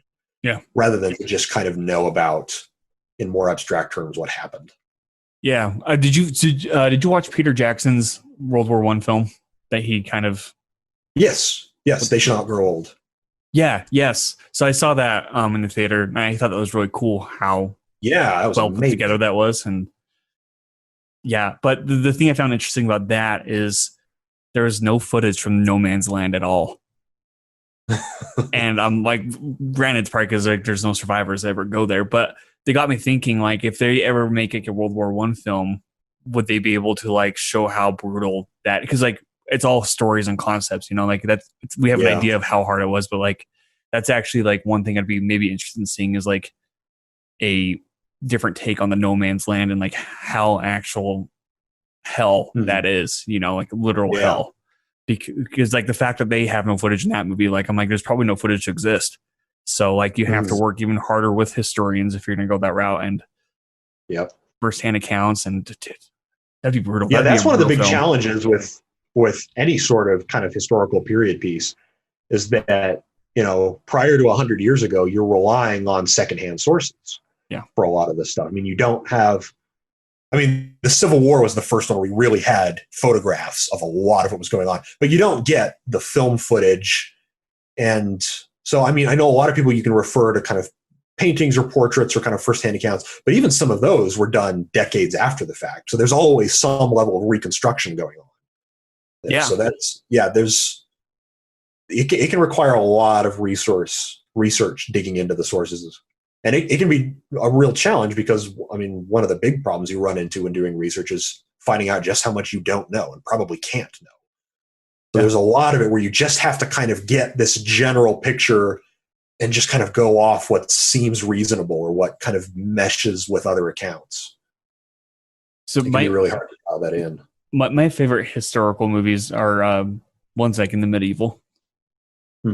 like the Kingdom of Heaven. Like I think that's like a really Oh, cool that's a film. great one. Yeah. Like anything to do with like sword and hand to hand combat, Mm-hmm. like I'll be there to watch it. And like I know they did is it King Henry with Timothy? Yeah, the King. Yeah, the King. Yeah. Just like the cinematography in that, and like Yeah. how exciting some of those war scenes were, but granted, Mm-hmm. like we still don't know how exactly those were actually. And same Right. thing with I know Gladiator got some slack because of like they didn't portray it accurately, but I'm like, how do we know what accurate is? Like, Yeah. but Yeah, I mean, a lot of it. I mean, there's just so much kind of inferencing that's going on when you're trying to reconstruct how these people actually fought battles. Every once in a while, you get really lucky and you find like a Roman field manual that like actually tells you like the ideal way that they would approach a battle. But even that, like, it doesn't tell you how they actually did it. If you're lucky, there's like one guy, a historian, who saw the battle firsthand and is giving you somewhat accurate counts of the numbers. But more often than not, you're getting someone who's, again, like writing 50 years later, who's relying on accounts that we don't have and is saying like the enemy force was 100,000 people when it couldn't possibly have been 100,000 people. So yeah, it's really hard to be super accurate, especially as you get further back into medieval periods and antiquity. oh, dude, and just like I think like the medieval era, just in general, like I think the politics were so corrupt then, Mm-hmm. and like the like even the witch trials, I love that period too, like that time period of like because it's all psychological. I don't know. To me, that's Mm-hmm. more psychological than like shooting guns. But like these war movies now are like a lot more moving, Yeah. and like a lot more personal in that sense because like we know somebody who has gone to that side, and like I don't know. I like war movies, for the most part, give or take. It depends who's making it too, because like sometimes it could be pure propaganda, and that I think that's the dangers of filmmaking is like if you're not telling the story, but you're just trying to convey like a political message, and like I think I don't know. That's where I kind of get like weird about it. Yeah, and that's the downfall of a lot of those older war films from the 50s and 60s and kind of that period is that there was very much, sometimes it's kind of imposed. Like I know even today, if you're using like military resources for it, there are some restrictions on what you can and can't show. Oh, really? Yeah. I know like when they were doing the original Top Gun, because they were using Navy planes and filming on Navy carriers, they said, great, we'll let you do all of this because this will be great publicity for the Navy, and it was. But there are certain things that they had the axe on, and one of them, they initially wanted to do a midair collision between two training planes, and they said, absolutely not. You cannot show that. Why? That'd be so cool. Cinematically. Well, partly because it would suggest that that sort of thing is likely to happen in like Navy training.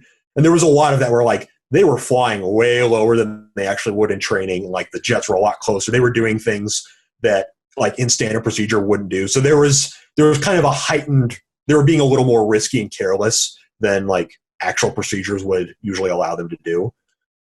And I know one big thing was that I think originally Tom Cruise and I forget the actress's name, his love interest in that, but originally they were both naval officers, and they were still going to have their relationship, but that is strictly forbidden in across the services in the military, is like fraternization with officers, things like that. So they had to make her an independent contractor, so that like they weren't in they didn't have that chain of command kind of conflict there. And that was just for a realism point. Like if these were actual officers in the Navy, that just would not be allowed to happen. That's interesting. I what? Yeah. Top Gun of all movies too, to have like all this stuff surrounding it. Yeah. Yeah. I mean, a lot of these ones you have just historical advisors who are really looking at very small details to just make sure. I mean, you can't always get everything right because at the end of the day, it is a film set and a production. You have certain limits that, like, at some point you just have to shoot. So Yeah. they do what they can, but there's a surprising amount of work that gets done to really make sure that what you're seeing is as authentic as possible. So let's go back to Michael Bay real quick. Mm-hmm. Do you like Pearl Harbor? I like the aerial scenes in that movie. Yeah, I think they're shot really well. Like the whole sequence of the actual attack on Pearl Harbor and the later stuff with the Doolittle raid, I think that's shot really well. I think everything in between is just so boring. Just Bayham. Yeah. Well, it's not even that. It's just dumb. I'm tempted to watch Dora the Explorer to see how he Michael Bay's that. Is he doing that? I had no idea he was doing so he directed it. It's on, I think it's on Prime or Hulu, one of those two. But it's a kid movie. I mean, it's PG. But like Michael Bay doing Dora Explorer, I'm like, that has to be some sort of nice Michael Bay explosion, right? Like, yeah, it's not Michael Bay without like the huge no, absolutely not slow motion. And that's one thing I will give him credit for, is that like he really knows how to use practical effects, and like he really tries to use like physical sets where he can. So like and it really shows. I mean, in Pearl Harbor stuff, those flying scenes and all the combat scenes, they look great. And I don't know if you saw the new Midway. I have not, no. I saw that a little while ago, and oh my gosh, there's no soul in that movie. Like everything is just so overdone on the CGI front that like it doesn't feel interesting. Yeah, I saw the trailers for that and I just had no interest. It just looked like a money grab. But going back to Michael Bay though, there is like a photo I saw of him behind the camera, because he actually likes to be behind the camera when he's shooting. All this debris, I don't know what movie it was for, like all this debris is flying all over him, and he's like trying to shield himself, but he's like laughing about it, and like it's like a black and white photo, just like that. He's having fun, and that's what I appreciate about Michael Bay films. Is they're not supposed to be taken like with a deep like journey into the soul. Mm-hmm. They're definitely just like on the surface, and yeah, they're really fun and exciting. And when he's on form, it works great. Oh yeah. Like, it's the same thing with James Cameron. Like he's a good filmmaker. He knows his stuff. He can make great stuff. It's just he keeps choosing not to. Dude, okay, you're like the only person that like we're on the same page with that. I said that and somebody thought it was being like blasphemous. I'm like, no, dude. Like, and then they're like, well, Avatar 2 and Avatar 3, blah blah blah. And I'm like, what if they're shit though? Like, there's like all this. I don't care about 2 and 3. The first one was awful. Yes. Thank you. Yes, Chris, I love you. Oh, I had the misfortune to see that movie twice, and it was one of those films that just got worse the second time around. Yeah, I'm like technology, like on the technology front, like at the time it was great, but if you revisit that now, it doesn't hold up. Surprisingly, it does not hold up. Yeah. And story wise, like it is Pocahontas with CGI. Yeah. Plus, but at least Pocahontas remembered to be fun, which Avatar was. That's the thing. Like, as long as you're making a good faith attempt to make an interesting movie or a fun movie, I will give you a lot of leeway. But if you just make a dumb, boring movie that doesn't even try, like, I'm sorry, you're out. I don't have time for that. See, that was the thing with Venom. So Venom got like critically panned, but I went in it biased with low expectations, and I thought it was just fun. Like, I thought it was like great Tom Hardy movie. Yeah. I didn't really have any beef with it, and I still don't. Like, I still laugh about some of the scenes. So yeah, no, as long as you're having fun making the film and trying to make it as fun as possible for the audience. Yeah. And I wonder though, because like there's some filmmakers who know that like the movie they're making is not the best. Like they have to know, right? Like, oh yeah, they have to know. And there's actors that know that too. But like the more they give into that, I think the more cult following it might have to it later down the road, you know, like just like Mandy, for example, is so ridiculously like artsy fartsy and over the top. I'm like, there's no way they knew this is going to be, there's no way they thought this was going to be a mainstream thing. Like there's no way. They weren't shooting for Cannes or Venice. No, they were just shooting for like Nicolas Cage fueled rage insanity, you know, like if you like Nick Cage insanity films, you'll like this film. Yep.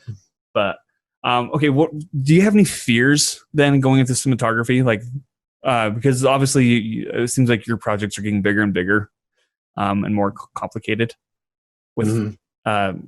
in terms of like planning to shoot. So, do you have any fears going forward? The biggest challenge I always think about is just how to communicate clearly to your crew, and just kind of managing all of this personnel and all of these different departments.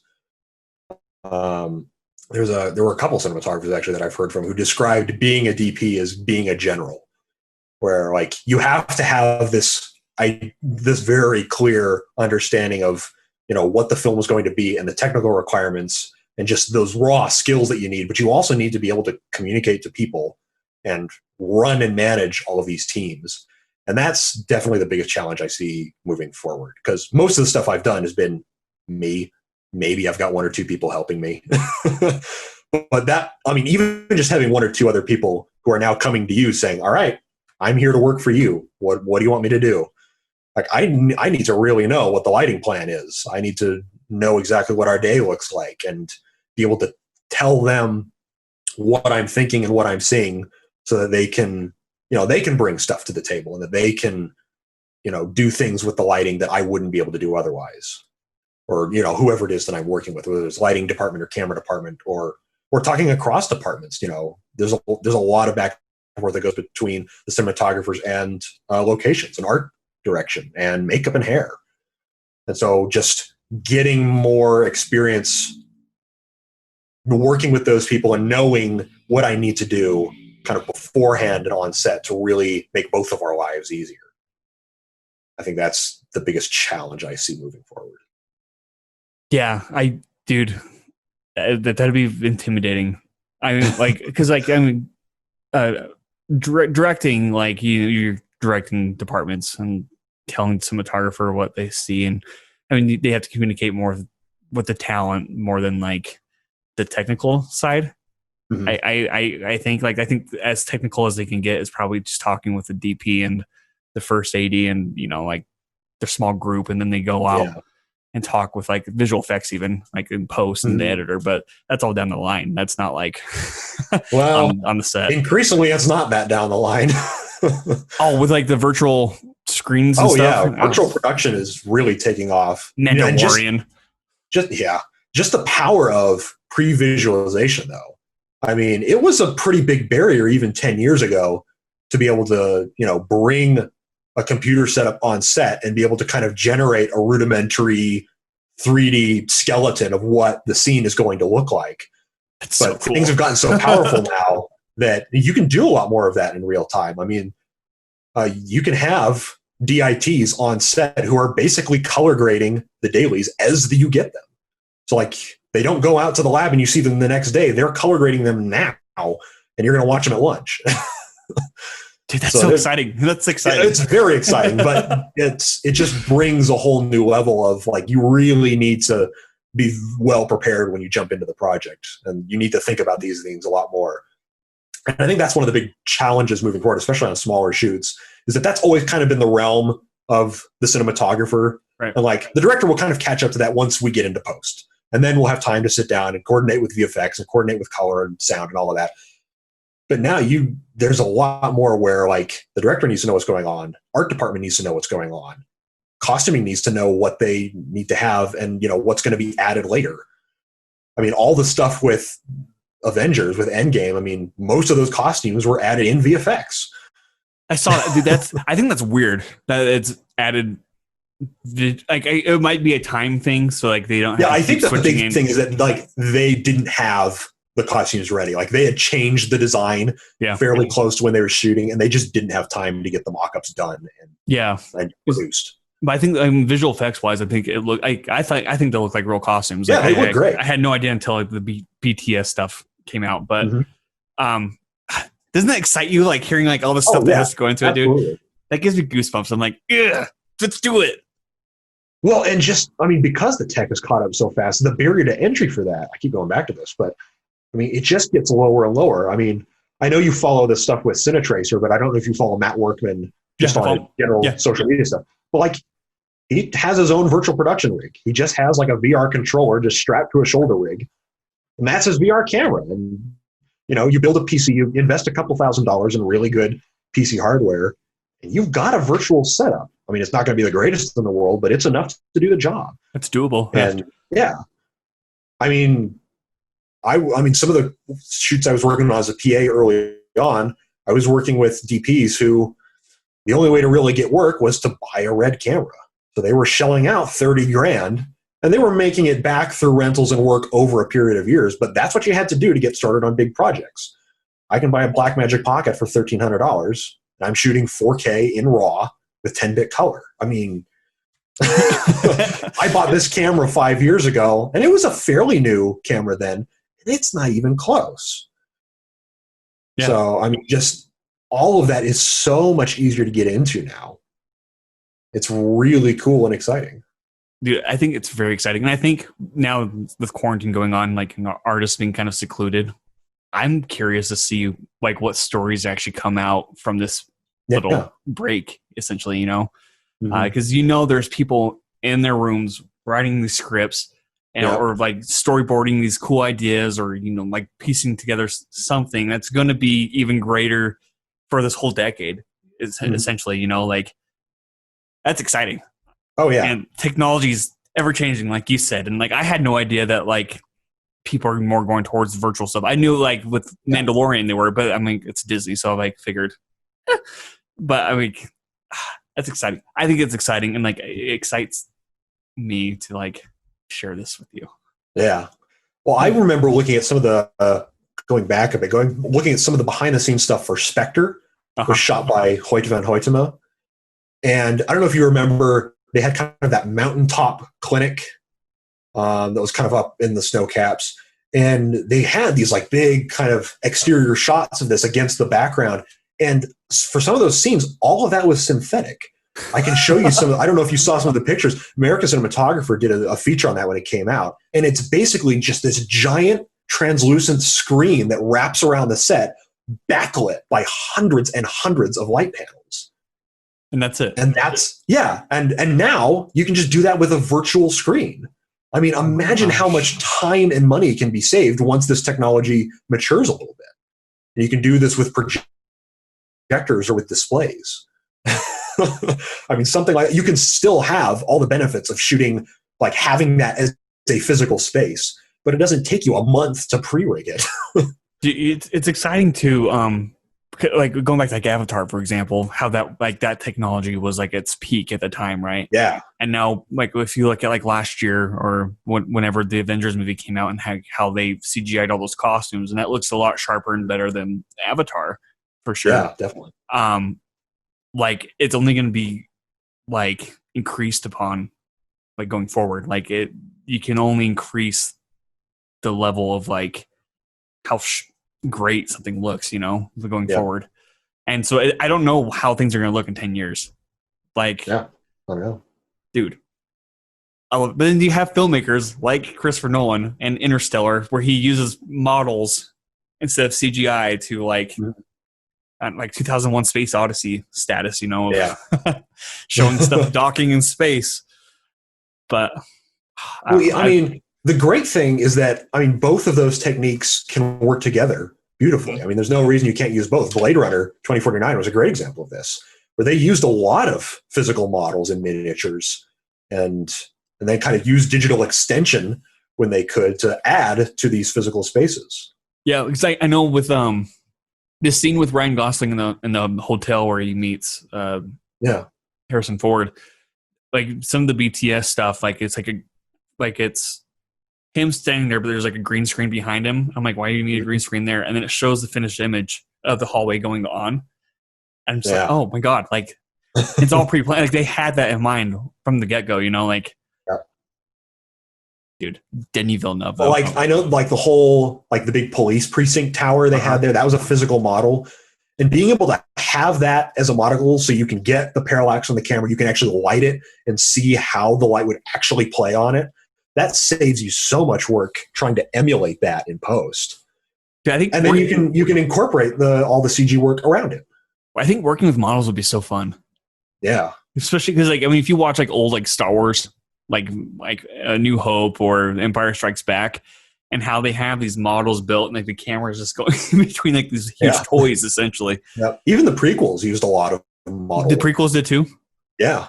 Oh, I had no idea. Yeah, they used a bunch of physical models for that. See, I think it's fun. I think models would be Yeah. fun. And like, I know Wes Anderson even uses models, like the hotel in what's that movie called? Yeah, Grand Budapest. Yeah, that huge hotel. I mean, it's all just a model. It's not like a real hotel. The exterior is, yeah.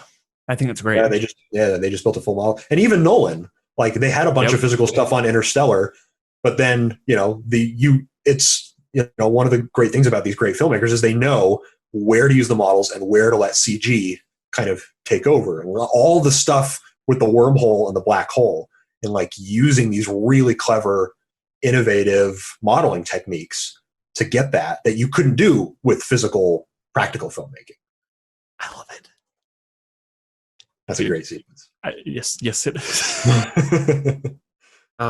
Dude, I remember watching that in like the theater for the first time, and when he like gets sucked into the black hole or whatever when he enters it, I remember my thought process because like he's like, "All right, whatever, I'm going to unlatch myself," and then like she's like, "What?" And the audience is like, "What?"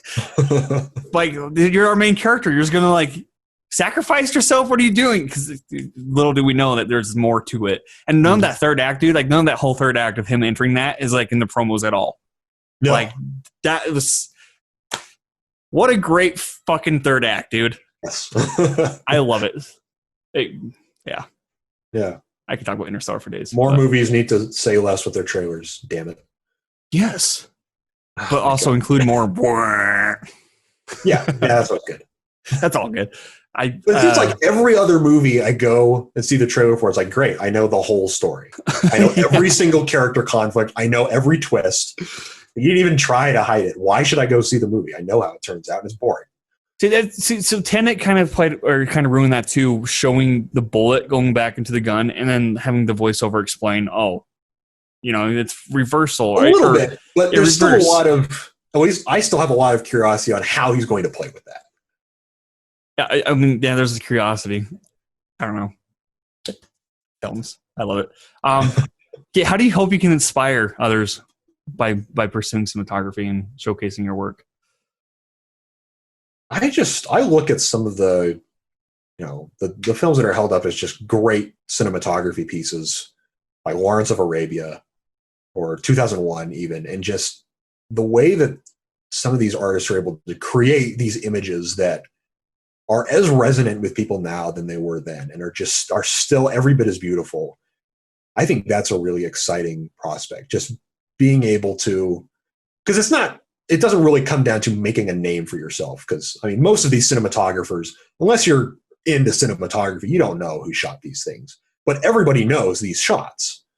Like, I mean, everybody knows kind of that sunrise cut to Lawrence of Arabia and, all these amazing sequences from 2001 and just all these incredible films that we've had.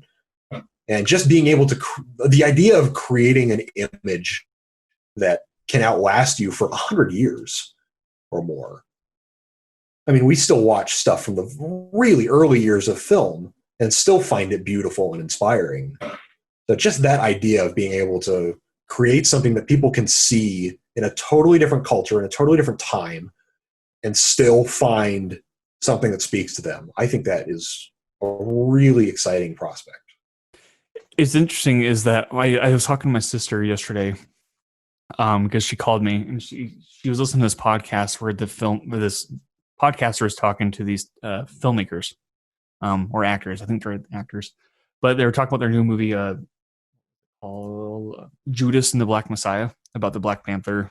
In the 1960s, 70s, and she brought up the cinematographer, which my sister's not into movies at all, right? But she's like, well, the guy who shot it is the guy who shot 12 Years a Slave. And I'm like, how do you know that? And she's like, well, they were talking about it, but I heard that's a very beautiful film. I'm like, McCall, you're like connecting the dots. Like, that's great. Like, yeah. I don't even know who shot that. Like, that's fantastic that you know that. I think it was Sean Bobbitt. It was Sean Bobbitt, yep. And so he's Is that it? shooting this Judas and the Black Messiah. But Nice. the fact that she brought that up, I'm like, more cinematographers need to be recognized. Like, I mean, they are definitely they're thinking like Greg Fraser or Fraser, like he shot Rogue One. Yeah, Greg Fraser. Yeah, he shot Rogue One, but he's also attached to shoot Dune. You know, and like once you know their style and like what they can pull off, yeah, like, and the guy who shot was it Mission Impossible 7 or 6? Sorry, Fallout. Not Fallout Boy. Who did shoot that one? It's Rob something. Mission Impossible. Sorry, pulling it up right. You're good now. Rob Hardy. Oh, yes. And Rob Hardy's done like Ex Machina and like Annihilation, right? And so yeah, there is some of those influences in Mission Impossible where you're like, you could see what their style is and like what kind of makes them different and stand out from cinematographers. And like Bradford Young uses dark colors and blacks like in a whole different light than like other cinematographers, you know. And I heard him talking about some of the behind the scenes stuff for when he shot Selma. And he said that his approach, whenever he entered a room that they were shooting in, is he would black out the ceiling and any walls you don't see. He would just put up, black duvetine or whatever, so that, you just default to negative fill basically, and then just add whatever light you need to just cut out any bounce you don't want. So moody. Yeah, and it does. It looks gorgeous, and it seems like this really artificial thing. But when you actually look at the image, it looks natural on the final project. It looks incredible. I love it. Feels familiar. Yeah. See, I don't know. The fact that she asked about it though, like that got me very excited. And then I talked to her about Bradford Young because she was talking about how it was like these black filmmakers and these black actors, and I'm like, oh well, I mean, if you're interested in like the black artist, there is Bradford Young. She's like, who's that? I'm like, he shot Arrival and Han Solo, and she's like, what? I'm like, and Selma, and she's like, oh my gosh. I'm like, I know, like these. Oh, it's fantastic. So I thought it was a good conversation with her. Yeah, out of nowhere, but I think that's one of the most interesting things about Roger Deakins' legacy is that he seems to be the guy who's like popularizing the idea of a cinematographer to just the general public. Because I have a lot of people at work who don't know anything about cinematography, but they've heard of Roger Deakins. They know Roger Deakins, yeah. And he's hit this level where he's able to kind of cross over the way that directors and actors do that like most cinematographers never get to. There's just something about kind of that side of the profession that is just that little bit too inaccessible to the general public. Yeah, well, and like, I mean, like you said, like if you say name a cinematographer, people are like, I don't know. But then you're like, well, do you know Roger Deakins? Oh, I know Roger Deakins. You're like, well, cinematographer. Like, but I mean, I feel like cinematography is also pushing limits of like what is possible with filmmaking. I mean, in Mission Impossible, for example, like all the stunt work and the fact they actually jumped out of an airplane and how they pulled that off. Like, it's just like so talent. It's all about talent and like intent, and I think it's great that you're into this field because I think you're a talented cinematographer yourself. And I'm excited to see what else you are able to pull off and do down the road. Yeah, man. Yeah. I'm looking forward to it. Yeah. I'm excited. What is one piece of advice then that has like stuck to you throughout the years? Oh man. I know. There's something that my grandpa said to me a long time ago. Actually, I think it was the last thing he did say to me, which was just make sure you know what your priorities are. Do you know your priorities? And I keep going back to that because I find more and more that I don't. Like, I don't have a really clear idea of what I want to do and, what is most important to me at any time. And I think I have had times where I have had that clarity. And like, I've been in a particular situation in life where I knew that, this thing, whatever, is in front of me, this is incredibly important to me. And I want to really dedicate myself to this. And having that is so freeing. And it really gives you just amazing inspiration to really dive in and create really cool, interesting things. I think just kind of spending that time and that mental effort to really think about, what do I really want to do? Where do I see, what life do I want to live in 5 or 10 years? Have a clear idea of, what I want to do, what I have in my control that I can do now to put me closer to what I want to do and who I want to be. I think that is a really powerful mindset to be in, kind of no matter what you're doing. And I find myself, I find that kind of having that idea of, what kind of a cinematographer I want to be, and this idea of, how I want people to think of me when they work to me. I want to be someone that people like to work with and want to work with. So when I'm on set, it's like, what can I be doing to really respect their time, to treat this, as a passion and as a real concrete career goal. And, far from making things, putting more pressure on yourself and kind of making things seem more business-like, I find that it's actually a lot more engaging, and you're able to connect with people a lot better. I think that's a solid piece of advice. Like, do everything with intent, essentially. Yeah.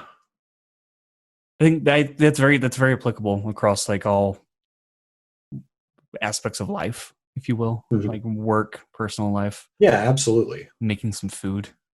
Yeah. Make some delicious macaroni with intent. Yeah. I mean, I catch myself all the time where I'm just wasting the day away, doing whatever. It doesn't matter. I'm just killing time, basically. And I'm like, there are so many things I could be doing right now that would, get me closer to my goal, and, just make me a better person overall. Just putting just a little bit more effort, a little more intent into my day. Just having just a little bit clearer idea of just give yourself a direction to go. Yeah, Basically.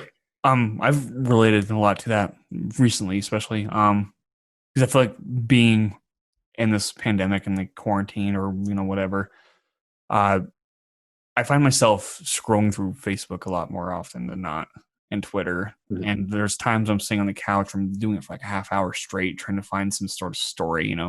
Yeah. I'm like, I could usually literally spend this time either writing a new script or fixing up scripts, editing some photos, or even reading a book. I'm trying to get back into reading books, like novels. Yeah, me too. To get away from my phone, and so I've been trying to intentionally like only use Facebook to talk specifically about movies or about the craft and promote the podcast rather than stuff, because I've been falling off that wagon quite a bit. So, no, you're right though. Intent, like how do you want to see yourself in the future, like within 10 years, how you're going to get there with these steps. Mm-hmm. I think that's I think that's really good advice to go off of. Yeah. And I mean, it doesn't have to be a big thing. I mean, Mm-hmm. I've heard Shane Hurlbut talk about this, where he just tries, I mean, his goal is just to learn something new about his craft every day. Right. Doesn't have to be big, just something a little bit new. Like, all right, well, I don't know anything about this camera system. Well, let's look something up. Let's find out anything about it.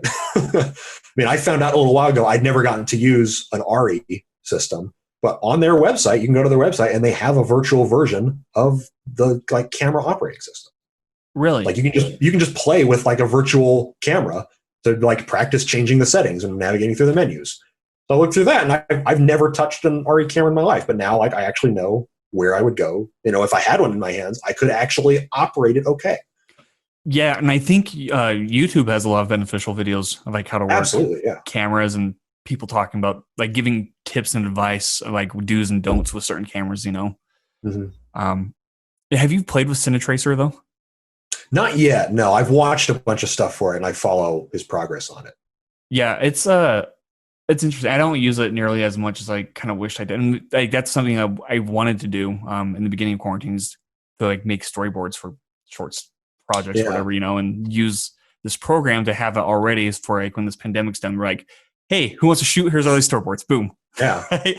Um, but it's a cool program, like especially when you get into it and like listen to music and you're just like Yeah. creating some cool shots, even if it's like stuff that you don't have. Like there's a lot of light, like it's cool because like you could play with like the lighting with like let's say your budget will only allow for like 3-4 light panels at most, right? Yeah. And you're like, I won't have access to this color, but maybe if we do get this color, we could play with it like in this area, and like you could play with your budget and you could Mhm. create settings, and like I think it's interesting. And he's doing more for like Yeah. facial recognition technology in there. Oh, interesting. I Apparently, haven't yeah, seen that. that's what his Instagram stuff's been about, like trying to integrate that. And I'm like, dude, you could create some like short stuff, like Yeah. short films within this program, and just use like OBS to record it and Yeah. have voice actors. I mean, even if it gets to the point where you can just kind of scan in a rudimentary model of the actual actors you're using. Yeah, how It's like, cool would that be? yeah, it's like, let's set up a shot, let's get a storyboard and have a model of Emily or Casey in there so we can actually get, a rough idea of how the light would work on, play on their face with their kind of hair color or skin color. Exactly. And That'd be amazing. if anything, that's what this is. I mean, like you create storyboards out of that, but like what it does is it's teaching you exactly how to utilize lighting, like on their Yeah. stuff. And I know, depending on what graphics card you have, they have what's it called? The ray tracing. Ray tracing. Yeah, so it looks even sexier than. Yeah. But that's interesting. Because that's pretty new stuff, and you need one of the newer NVIDIA cards to do that. Yep. But I don't know if you've heard anything about the new Microsoft Flight Simulator that's come out. I have not. No. I've been digging that. That's been really cool. But that is basically using like rudimentary, like software side ray tracing, where it's kind of emulating that. So, I mean, the restriction for the last couple of years since it came out was that you needed one of these physical cards that just had the hardware capable of doing it. But it seems like people are, finding ways to kind of emulate that with software. It might not be quite as good, but it'll at least give you a general idea. Yeah, I think ray tracing is so cool though. Like especially when you watch people do it with like modified versions of Grand Theft Auto or Minecraft, you're just like, this looks great. Like, or Red Dead. I saw someone with Red Dead. I'm just like, this looks incredible. Like, what? Yeah. But ray tracing. That's kind of fun. Mm-hmm. It's definitely still in kind of the experimental phase right now. It's one of those technologies where it's like, it looks really cool in the demos, but how much of a difference is this actually going to make? And for sure, it'll take a little while, but it'll become a lot more useful. Oh, for sure. And like, I think Cinetracer though is, I don't know if it's worth the money because it is kind of pricey, but yeah, it's a little bit. It's definitely, I think, worth looking into and keeping an eye out on, because I've had fun with it. I kind of wish I could play with it more if I had time, but yeah. Anyway, well, we can start wrapping this up then. We've been talking for almost 2 hours. Really? Time flies, man. Time does fly, man, and I've had a lot of fun talking with you and catching up. It's like my first time seeing you like this whole year. I know. I was trying to remember the last time we run into each other. I think it was at the Asylum 49 shoot. Man, that was a year ago. Yeah. Yes. Yeah, that was a year ago, June. Yeah. Yeah, that's when I got my first haircut that year. That's actually the last time I got my haircut. Now it's like all early. Thrown out since then. Yeah. I thought about getting it cut. Then I'm just like, paranoia kicks in. And I'm like, no. And part of me is like, if I look like a caveman, like coming out after everything, like my hair is like all whatever. And like, when we first went in, I thought not even shaving my neck at all and just letting it do its thing. Like, and then it looked so disgusting. I had to do something just for my own sake. It just starts to bother me a lot. Yep. Like I started going to the barber as soon as they opened back up again. It was like, I can go 2 months between haircut, but by then it's like in my eyes and like I'm using just like fistfuls to just like keep my hair back out of my face. So yeah, my hair grows very fast and it's not curly at all. So yeah, I'm using a crap ton of like I'm using a crap ton of like mousse and like wearing my hat, and like also like I've been trying to go on nightly walks, but to keep my hair from being all frizzy because of sweat and stuff, like I have to wear a hat, and then like that gets drenched in sweat. And it's just it's a whole lot. Yeah, quarantine. It's fun, but hey man, it's been nice catching up. Yeah, you too, man. This is a lot And of fun. just so you know, you're my go-to cinematographer. So Oh, thanks, man. yeah, and I think Alexis will be glad that we've talked because she's been asking about it. Well, here you go, Alexis. Yes, Enjoy. Alexis Moon. Um, I love. I was talking to my stepmom, and I'm like, there's so many cool people that I've met from college Mhm. that like they're a reason I don't regret going to college. You know, like there's Yeah. like all these cool connections that have happened, and Oh, yeah. That's definitely the best part. We're going back to the very beginning. I mean, if there's one reason to go to film school, is to build kind of these friendships and working relationships with these other people. oh, definitely. I mean, I just met so many great people at that program, and a lot of them I've been working with afterwards. Yeah, So I mean, that's by far the best part about doing that. I agree, and yeah, I don't know. I'm glad we still keep in touch. So Yeah. I'll just say that. Um. Anyway, let's do some social media plugs real quick. Where can people find you? Cool. Right now, I am just on Instagram at Chris Anderson DP. That is also my letterbox. I'll start doing that a little more publicly. I mostly just post the stuff I'm watching. I haven't done a whole lot with reviews, but I've compiled a couple lists and things, so I'll probably start using that a little more. Did you upgrade to their pro feature or their patron? No, Or you're just doing free? yeah, just the free.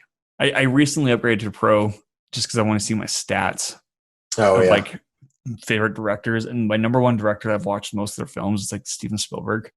Oh really? Yeah, it's like Steven Spielberg with Joel Coen is on there, like one of the Coen brothers. Let me see. That'd be Uh, interesting because I went back because I've just been posting everything I see on Facebook and Instagram for years now. So when I set it up, I went back like I don't know 3 or 4 years on Facebook and added everything I'd seen on there. So that'd be interesting to look over some of that. I do oh, need to figure out how to add a film to their database because I okay. tried to log one a little while ago and it wasn't there. So it's a long process. I will send you a link. I had to do that for Night of Adventure, and then Alicia Farmer had to do that for her short film that she wanted me to review. Oh, So yeah, I was surprised on this, and it was The Duelists by Ridley Scott, which it's not on is there yet. no, it's not on there at all. Like it's not that obscure of a film, and it's Ridley Scott, so that kind of surprised me. It's like they've had much more obscure stuff on there that I've been able to find no problem. Yeah, that's So weird. that was surprising. Yeah, I'll send you a link on how to do it. It's like you have to go to it's like an IMDb website, but not, and like you have to enter the date Oh of yeah. your stuff. It's a pain in the ass. But Have you once you have you figure it seen The out, Duelists, by the way? I have not. Is that out? Oh yeah, that was his first feature. It was like 77 or 78. That is a gorgeous film. You should definitely see that. Oh, hey, you can watch it for free on Pluto TV. Really? Oh, that's Yeah, cool. I'll Yeah, watch it. you Yeah, should check Pluto. that. I wonder if it's on Letterboxd. Hold on, I want to check that out real quick. You said it's not. Yeah, at least it wasn't when I tried to get it on there a couple weeks ago. But that's a really amazing one. Yeah, He'd already done a bunch of commercials. Uh huh. But that's the thing that I always forgot about because you think, oh, it's their first feature, so this is basically like their first big project. And it's incredible and it's gorgeous. And apparently it was the cinematographer's first feature as well. So I'm like, oh man, why do I even try? These guys are incredible. But what I always forget is that they'd done like 200 commercials up to that point. So they knew what they were doing. Decade. What's his decade? 19. 70s. I believe it's 77. There's Alien. I love Yeah, it's Alien. before he did Alien. Oh, Yeah, I found it. 1977. I found it for you, sir. Excellent. I'll message you that link. I'll show you how to add stuff though if you find obscure stuff. It's a pain in the ass. So, anyways, what I was saying though is so it's like Steven Spielberg, and then it was Christopher Nolan. No surprise Yeah, there. no surprise. David Fincher, Tim Burton, which I thought was a surprise because I don't Yeah. consider myself like a huge fan of Tim Burton, but I guess I've seen a lot of his movies. Yeah. Um, Denis Villeneuve is on there, Nice. of course, and then Joel Coen. So, but I think like that kind of sums up like my taste, anyways. I was like more of the sci-fi, like dark thriller kind of movies. Yeah. It works. I'm surprised Judd Apatow's not on there because he's actually one of my favorite like comedy directors. Yeah, I know you've talked about his movies a lot. Yeah, dude, I love this King of Staten Island. Like I thought it was so fun and raw and genuine. I loved it. Bill Burr, I love Bill Burr. He's fun. But okay. So Letterbox and Instagram, you can find Chris there. Yep, I do. I will have a website coming up in the near future, TM soon. That's been in the works for a while. I still need to do some kind of branding work on how I want that to look, but that is definitely coming. And that will probably just be like Chris Anderson DP or something similar as well. I'll post about it once it's ready. There you go. It'll be on his Instagram. Yeah. I need somewhere to like have all of my projects in one place that I can direct people to. I've had a couple of people reach out to me and say like, hey, where can I see your work? I'm like, well, here's 3 YouTube links and a Vimeo link. And this one's not done yet, but I can probably dig up some behind the scenes photos I could send you. So it'd be good to just give them one link and say, here's where you can see samples of stuff. Yeah. I thought about doing that just for the podcast and just for my writing stuff. But then I also write for Patrick's website. So like, that's a good outlet. So yeah, I'm like, maybe I don't have to create my own website just yet. But okay, you can follow me on Twitter and Instagram and the podcast on Facebook, Twitter, Instagram, Spotify, whatever. It's everywhere. I think it's on Stitcher, but it's everywhere else. And you can follow my Letterbox as well. I'll throw that in there. Yeah, dude, Letterbox is great. I like it. Yeah, it's fun. I like it a lot. I was reading reviews for 500 Days of Summer because I watched that last night. And I got really confused why people were giving it 4 stars because I did not like it at all. And so I was trying to find some hot takes on it. And I'm like, some people had really hot takes. I'm like, whoa, okay, I didn't hate it for that reason. Like, I didn't hate it. Like, I thought it was a fine film, but not like the acclaim. Anyway, yeah, it's pretty hard to make a movie that I hate. Yes. I think the one movie that I absolutely loathed that I can remember and I logged was the new Godzilla movie. Oh, really? I almost walked out. Like I was so pissed off. Oh, yeah, I almost walked out like 55 minutes into the movie, dude. It was dumb. Anyway, follow the podcast, follow Chris. Chris, thank you so much for coming on. Thank you, man. It was a pleasure to be here. Yeah, man. It was nice catching up. It's always nice catching up. And I hope the quarantine goes well and life's treating you well. And I'm excited to see what else you do. Yeah, likewise, man. And I'm excited to work with you again sometime down the road when life will allow it. Let's do it. Yes, let's do it. Till then, sir, have a good day. Thanks, man. You too. See you later.